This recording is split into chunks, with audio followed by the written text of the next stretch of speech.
जिले में लगातार हो रही मोटरसाइकिल चोरी की घटना का उद्भेदन करते हुए दरभंगा पुलिस ने विभिन्न थाना क्षेत्र में छापेमारी कर मोटरसाइकिल चोर गिरोह के 6 सदस्य को गिरफ्तार किया है। पुलिस के गिरफ्त में आए आरोपी के पास पुलिस ने 6 मोटरसाइकिल, 3 सिम सहित मोबाइल एवं 6 मास्टर चाबी को बरामद किया है। मोटरसाइकिल चोर गिरोह के 6 सदस्य को किया गया गिरफ्तार। वहीं प्रेस वार्ता सम्मेलन को संबोधित करते हुए दरभंगा नगर पुलिस अधीक्षक अशोक कुमार प्रसाद ने कहा कि मोटरसाइकिल चोरी की लगातार घटना घट रही थी, जिसके लिए सदर डीएसपी अनुज कुमार के नेतृत्व में लहरियासराय, सिंहवाड़ा, सिमरी, कमतौल एवं टेक्निकल सेल कर्मी का टीम गठित किया गया था। उक्त टीम के सहयोग से 4 जुलाई को लहरियासराय थाना क्षेत्र के लोहिया चौक पर घेराबंदी कर हायाघाट थाना क्षेत्र के बांसडी गांव निवासी शंकर शाह, बहादुरपुर थाना क्षेत्र के गिदरगंज गांव निवासी राहुल कुमार शाह तथा शंकर कुमार को एक लाल रंग के अपेची मोटरसाइकिल के साथ गिरफ्तार किया गया है। वहीं उन्होंने कहा कि गिरफ्तार अपराधी के निशानदेही पर राहुल कुमार शाह के घर पर छापेमारी किया गया। चोरी की गई काले रंग के एक अपाची मोटरसाइकिल बरामद किया गया तथा सिंहवाड़ा क्षेत्र के सहनपुर गांव में छापेमारी कर विवेक कुमार को गिरफ्तार किया गया है तथा उसके द्वारा चोरी की गई उजले रंग के अपाची मोटरसाइकिल को बरामद भी किया गया है, जो बहादुरपुर थाना क्षेत्र से चोरी हुई थी। वहीं उन्होंने कहा सभी अपराधियों को अपना अपराध को स्वीकार कर चुका है। वहीं उन्होंने कहा कि गिरफ्तार सभी अपराधी कर्मियों को जिले के विभिन्न थाने में आपराधिक इतिहास कांड अंकित है। इंस्पेक्टर, इसके अलावा सिमरी, कमतौल, सिंहवाड़ा थाना अध्यक्ष भी इस टीम में थे और हमारे टेक्निकल सेल के लोग भी थे। इस निशानदेही पे एक टीम के द्वारा कल जो है एक लड़के को पकड़ा गया, उसके पास से एक मोटरसाइकिल बरामद हुआ और उसकी निशानदेही पे फिर ये सीक्वेंस बढ़ता गया और विभिन्न थाना क्षेत्र में विगत रात्रि छापामारी करके 6 मोटरसाइकिल बरामद किया गया है और 6 लोग भी पकड़े गए हैं इसमें। और ये जो मोटरसाइकिल है सिंहवाड़ा, कमतौल, कुशेश्वर, बहादुरपुर और टाउन, इन सब जगह से बरामद हुए और सभी को चिन्हित भी कर लिया गया है। और इस संबंध में जो और भी जो लीड्स मिले हैं उस पर भी काम आगे चल रहा है। हम लोग सभी एक ग्रुप के रूप में काम करते हैं, आपस से ही मोबाइल पे लोग एक दूसरे से संबंध रखते हैं और कोई एक नेतृत्वकर्ता के रूप में नहीं है। सब आपस में ही संबंध बना लेते हैं, जहां इन्हें मौका मिलता है स्थान चिन्हित करते हैं और वहां से लोग बाइक चोरी कर लेते हैं।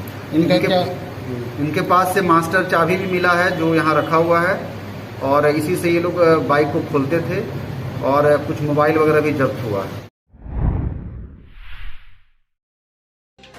उत्तर बिहार और मिथिलांचल के लोगों के लिए 5 जुलाई का दिन ऐतिहासिक रहा। दरभंगा एयरपोर्ट से 8 नवंबर 2020 को उड़ान योजना के तहत स्पाइस जेट के फ्लाइट शुरू की थी, जिसके तकरीबन 8 महीने बाद देश की सबसे बड़ी एयरलाइंस कंपनी इंडिगो ने भी यहां की सेवा शुरू कर दी है। इंडिगो ने दरभंगा से हैदराबाद और कोलकाता के लिए सीधी उड़ानें शुरू की है। कोलकाता से पहली फ्लाइट को दरभंगा तक उड़ा कर लाने वाले पायलट सारण के सांसद और इंडिगो के कैप्टन राजीव प्रताप रूढ़ी रहे। इस फ्लाइट में यात्री के तौर पर बिहार सरकार के जल संसाधन मंत्री संजय झा मौजूद रहे। हैदराबाद और कोलकाता से सभी पहुंचे यात्रियों ने इंडिगो की फ्लाइट शुरू होने की खुशी जताई। सारण के सांसद और कोलकाता से इंडिगो की पहली फ्लाइट राजीव प्रताप रूढ़ी ने कहा कि आज उत्तर बिहार के लिए एक ऐतिहासिक दिन है। रूढ़ी ने कहा कि वे फुल यूनिफॉर्म में इंडिगो के ग्रुप कैप्टन के तौर पर इस फ्लाइट को कोलकाता से दरभंगा लेकर आए हैं। उन्होंने कहा कि दरभंगा एयरपोर्ट तकनीकी दृष्टि से भी काफी समृद्ध है और यहां ऐसे उन्नत यंत्र लगे हैं कि फ्लाइट सैटेलाइट से सीधे संपर्क करती है और उनका जमीन से कोई संपर्क नहीं होता। उन्होंने कहा कि दरभंगा एयरपोर्ट के विकास की असीम संभावनाएं हैं। उन्होंने कहा कि प्रधानमंत्री नरेंद्र मोदी के रीजनल कनेक्टिविटी की उड़ान योजना के तहत इस एयरपोर्ट को शुरू किया था और यह बेहद सफल एयरपोर्ट बनकर रहा। और आरसीएस योजना के तहत दरभंगा हवाई अड्डे का चयन हुआ।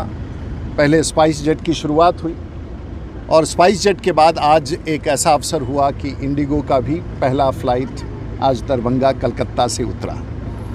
और क्योंकि औसतन हम हवाई जहाज़ के कप्तान भी हैं, उड़ाते भी हैं, तो आज एक ऐसा संयोग है कि आज श्री संजय झा जो आपके कैबिनेट मिनिस्टर है और स्वयं मैं उस विमान का कप्तान था और इंडिगो का पहला आगमन कलकत्ता से दरभंगा हवाई अड्डे पर हुआ।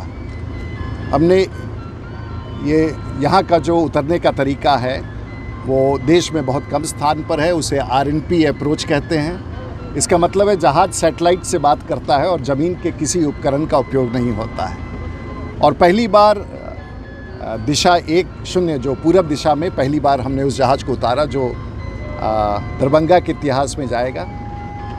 एक अच्छा प्रयास, बहुत संभावना है उत्तर बिहार का ये प्रमुख एयरपोर्ट के विस्तार में, और मैं बधाई देना चाहूँगा यहाँ के स्थानीय सांसद को भी, गोपाल जी का, वो आज नहीं आ पाए, लेकिन विशेष तौर से संजय झा साहब का, जिन्होंने आज इंडिगो की सेवा का यहाँ प्रारंभ बनाया और उस विमान का मैं कप्तान था। आप सबको, इस शहरवासियों को, कि उत्तर बिहार का दरभंगा एक केंद्र बिंदु बनेगा और बन चुका है, और मैं समझता हूँ कि इस हवाई यात्रा के बाद ये शुरुआत हो चुकी है। जब इंडिगो एयरलाइन का फ्लाइट हैदराबाद और कलकत्ता से डायरेक्ट दरभंगा आया है, आज का इस फ्लाइट को उड़ा करके जो पूर्व केंद्रीय मंत्री हैं और छपरा के सांसद हैं राजीव प्रताप रूडी जी, वही उस फ्लाइट को कलकत्ता से जो दरभंगा आया है उसको लैंड करवाया। मैं भी उस फ्लाइट से कलकत्ता से आया हूँ, और मेरे ख्याल से स्पाइस जेट के बाद ये दूसरा एयरलाइन यहाँ पर शुरू हुआ है। इंडिगो देश का सबसे बड़ा एयरलाइन है, और आने वाले टाइम में निश्चित रूप से, जो मुझे बता रहे थे वो लोग, अभी जो फ़्लाइट जा रही है कलकत्ता, वो पूरा फ़्लाइट फुल है उनका। हैदराबाद जो फ़्लाइट जा रही है पूरा फ़्लाइट फुल है। इसका मतलब, इसका पोटेंशियल इस एयरपोर्ट का देश में एक बहुत ही इम्पॉर्टेंट एयरपोर्ट के रूप में इमर्ज कर रहा है। जहाँ तक इसकी फैसिलिटी की बात है, जब काम शुरू हुआ है तो उसका भी निदान धीरे धीरे हो जाएगा। अभी जो 78 एकड़ ज़मीन बिहार सरकार को एक्वायर करके देना, पहले तो आप लोगों को पता है कि ये लैंड 31 एकड़ का था, लेकिन जैसे ही डिमांड बढ़ता गया, मुख्यमंत्री ने भी इसको लेकर के मीटिंग की थी, और मीटिंग में उनका भी सुझाव था, और उन्होंने भी आग्रह किया था भारत सरकार से, माननीय जो मंत्री हैं हरदीप सिंह पुरी जी से, कि यहाँ पर कार्गो का भी, एयर एम्बुलेंस का भी, और भी पार्किंग मिले और एयरलाइन आए। ये फ़ोन से भी बात किया था और चिट्ठी भी लिखा था। उसी दिशा में काम प्रोग्रेस हो रहा है, और लैंड का आवश्यकता इस पर पड़ा है। जो 121 करोड़ रुपया पहले ज़मीन के लिए था 31 एकड़ के लिए, अब ये करीब 350 करोड़ रुपया हो गया। तब कैबिनेट में जाएगा ये, और बिहार सरकार जल्दी ही इसको एक्वायर करने की प्रक्रिया बहुत जल्दी शुरू हो जाएगी।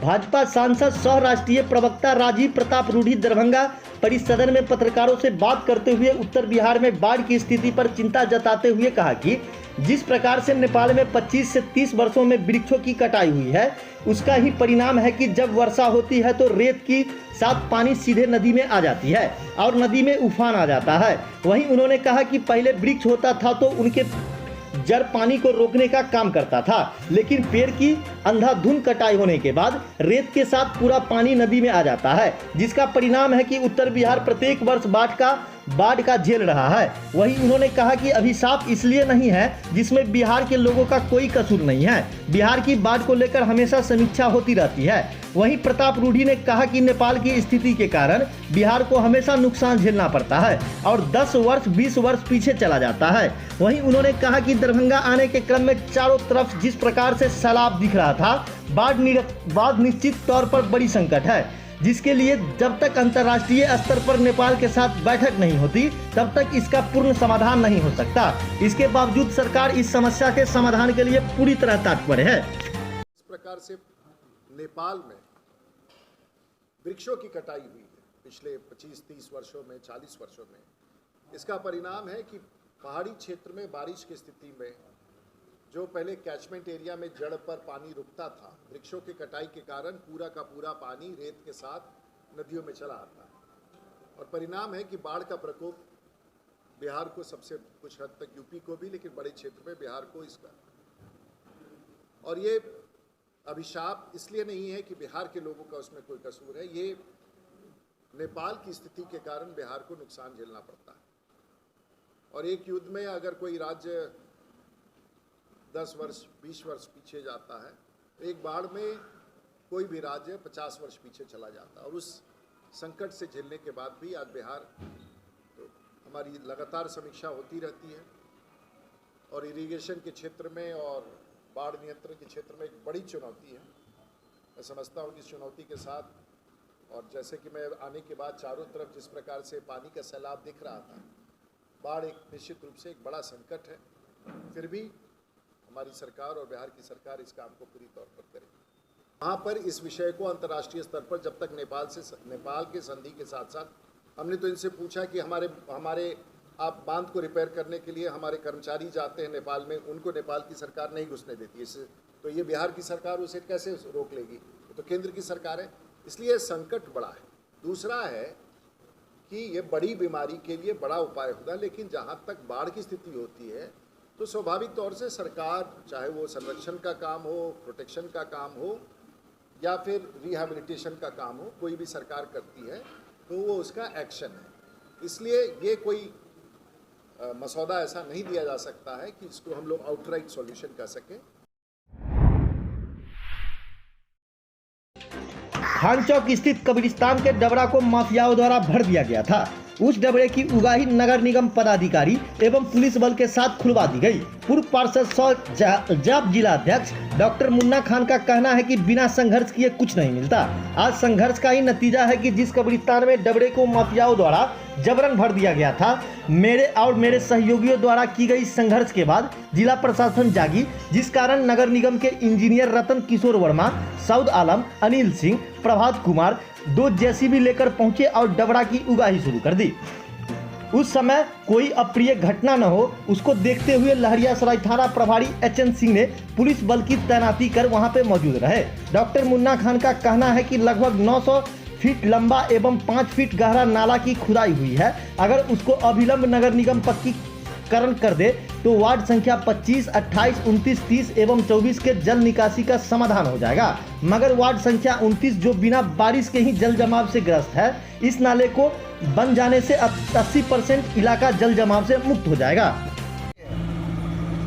वार्ड नंबर 29 में सिर्फ वार्ड नंबर 29 का ही पानी नहीं रहता, वार्ड नंबर 25, 30, 24, 28 सबका पानी आता है और यही एक स्रोत था निकलने का, जो जिसके बंद, जबकि ये बात हुई थी कि इसमें नाला दिया जाएगा, नाला प्रॉपर तौर पर बंद हो गया, जिसकी वजह से पूरे घर में पानी, जहाँ पानी नहीं लगता था वहीं पानी लग रहा था। मैं नगर निगम का शुक्रिया अदा करता हूँ कि उसने जेसीबी भेजा और आज उसी नाली को खोला जा रहा है जिस पर विवाद था। मुझे विवाद में नहीं जाना है, मुझको नाला चाहिए। इधर से पहले नाला था, खतियान में डबरा लिखा हुआ था। अगर डबरा लिखा हुआ है तो भैया उसको हमको नाली इतना दे दीजिए कि मेरा पानी निकासी हो जाए, बाकी जिसका जो है बांट दीजिए, हमको कोई दिक्कत नहीं। चूँकि जल जमाव की वजह से लोग बीमार पड़ रहे हैं, लोगों का आना जाना दुर्भर हो गया है और यही नहीं, स्किन डिजीज हो रहा है, क्योंकि पिछले 1.5 महीने से कंटिन्यू लोग, और 1.5 महीने से लोगों के घरों में पानी है। लोग अपने जो जिनका पहला मंजिल है वो तो किसी तरह जहाँ से छोटे छोटे कहीं चले गए, जिनके पास वो भी नहीं है वो किसी तरह जीवन व्यापित कर रहे हैं कहीं कहीं जाके।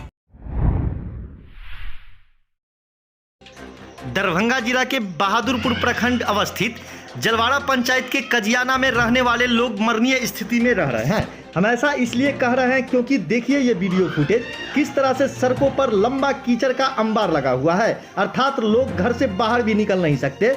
वहीं वहां के लोगों ने धान रोपनी कर रोडों पर खुलेआम विरोध जताया है। वहीं हमारे संवाददाता से बात करते हुए वहां के ग्रामीणों ने बताया कि सड़क का काम जैसे ही शुरू हुआ, यहां से ईंट उठाकर ठेकेदार के द्वारा ले जाया गया, जिसके बाद थोड़ा सा बारिश होने के बाद पूरे रोड कीचड़ कीचड़ बना हुआ है, जिसके कारण लोग घर से बाहर तक नहीं निकल पा रहे हैं। वहीं हमारे संवाददाता से बात करते हुए वहां की ग्रामीणों ने क्या दी जानकारी, आइए हम आपको सुनवाते हैं। उद्देश्य यही है कि यहाँ पे लगभग 400 खतबे परिवार हैं, 500 से ऊपर वोटर हैं, सभी गरीब तबके के लोग हैं।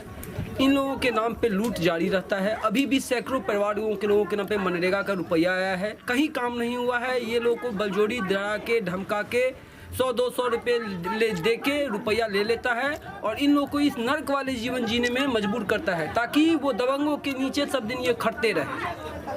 और इनकी ऐसी हालत है कि ना ये घर से बाहर भी, अगर इसके घर में शादी या कोई कार्यक्रम होगा तो आप देख सकते हैं किस तरह से यहाँ पर व्यवस्था है। इसी के कारण से ये दुर्दशा है। दलाल और पंचायत प्रतिनिधि के कारण ऐसा हो रहा है। जब आप चौड़ में फर्जी तरह से मनरेगा का काम करके करोड़ों रुपए का निकासी कर सकते हैं, तो फिर इस सड़क को अच्छे ढंग से क्यों नहीं मिट्टीकरण और खरंजाकरण इसको ढलाई किया जा सकता है। आज जिला परिषद जी के महोदय से कई रुपया हमारे पंचायत में खर्च हुआ है, सैकड़ों लाखों रुपया, सब ऐसे ऐसे जगह पे खर्च किया गया है जहाँ पे आवश्यकता नहीं थी, लेकिन इन गरीबों को देखने वाला कोई नहीं। हम चाहते हैं कि आपके इस चैनल के माध्यम से जिला प्रशासन से कि अविलंब ये सड़क का निर्माण किया जाए, ताकि इन गरीबों की इस बरसात में चलने के लिए कोई रास्ता माकूल मिले।